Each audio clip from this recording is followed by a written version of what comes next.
இது நாள் 79 of training calisthenics everyday until I do planche. இன்னைக்கு காலையில் இருந்தோன்னே ஹேர் கேர் ரொட்டீன்லாம் முடிச்சுட்டு நானே சிக்கன் குழம்பு செஞ்சு நல்லா மத்தியானம் சாப்பிட்டுட்டு யூடியூப்ல எப்படா 1000 சப்ஸ்கிரைபர் வரும்னு சொல்லிட்டு நானும் ரீலோட் பண்ணி பார்த்துட்டு இருந்தேன். ஆனால் வரவே இல்லை. ப்ரீ ஒர்க் அவுட்டுக்கு வெறும் பைனாப்பிள் மட்டும் சாப்பிட்டுட்டு இன்னைக்கு ஒர்க் அவுட் ஆரம்பிச்சாச்சு.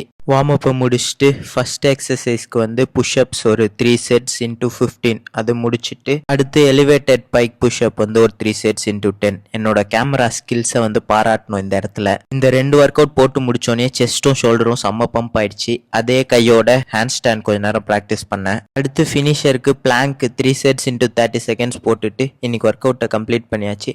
ஒர்க் அவுட்டை முடிச்சுட்டு கொஞ்ச நேரம் இயற்கையை ஜாலியாக ரசிச்சிட்டு இருந்தேன். தலைவரும் இன்னைக்கு இயற்கையை ரசிக்கிறதுக்கு நம்ம கூட வந்துட்டாரு போல. இவரு கேமராவை பார்த்தா இப்படி தான் ஷாக்கில் கூடுவார், அதை நீங்கள் கண்டுக்காதீங்க. இன்னைக்கு சும்மா சொல்லக்கூடாது, நிலா பார்க்க செம்ம அழகாக இருந்தது. நிலாவை பார்த்துட்டு இருக்கும் போதே இருட்டிடுச்சு. அப்புறம் நானும் போய் டின்னரை சாப்பிட்டு இன்னைக்கு டேவை கம்ப்ளீட் பண்ணிக்கிட்டேன். Bye bye.